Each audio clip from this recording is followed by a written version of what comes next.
तर आज एवढ्या उन्हातानाचं आम्हा दोघींना जावं लागलं घराबाहेर. Hello everyone. तर आज सकाळी सगळेच आम्ही दोघी टेरेसवरती येऊन बसलो, कारण की आम्हाला वाळत घालायच्या होत्या चकल्या.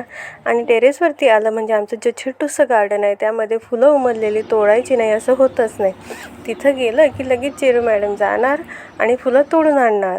आणि तो फुलं तोडल्यानंतर तिचा होणारा आनंद बघा तुम्ही. आता नाचतच पळत सुटते.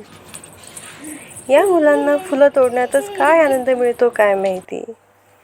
त्यानंतर मी आवरायला घेतलं काम. पोळ्या करत होते आणि ज्या दिवशी मला कुठेतरी बाहेर जायचं आहे किंवा काहीतरी अर्जंट काम आहे त्या दिवशी माझं काम लवकर आवरणार नाही म्हणजे नाही. आणि तुमच्यासोबतसुद्धा असं होतं का? होत असेल तर कमेंट करून नक्कीच सांगा. मग कसं बसं तरी वेळेवर काम आवरलं आणि आम्ही दोघी रेडी होऊन निघालो बाहेर जायला. तर बँकेमध्ये थोडंसं काम होतं म्हणून निघालो होतो. आणि बँक जी आहे तर ती माझ्या माहेरकडे मम्मी पप्पांच्या घराकडे आहे, त्यामुळे पप्पांनासुद्धा तिथं बोलावून घेतलं आणि काम केलं. त्यानंतर माहेराच्या एवढ्या जवळ जाऊनसुद्धा घरी नाही गेलं तर मग काय मजा. आणि तिथं थोडा वेळ जरी गेला तरी आपल्याला खूप खुशी होते. आणि चेरीला तर असं होतं की बस मी काय खेळू नी काय नाही, कारण की तिथं डुगू असते खेळायला. आणि वर टेरेसवरती मम्मीने काहीतरी कुंड्यांमध्ये छोटी छोटी झाडं लावली ती मला दाखवत होती.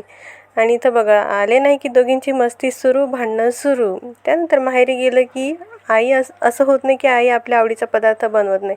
भलेही तुम्ही 1 तासासाठी जा, पण ती आपल्या आवडीचा पदार्थ करून खाऊ घालणार म्हणजे घालणार. आणि इथं तेच माझी मम्मी करते.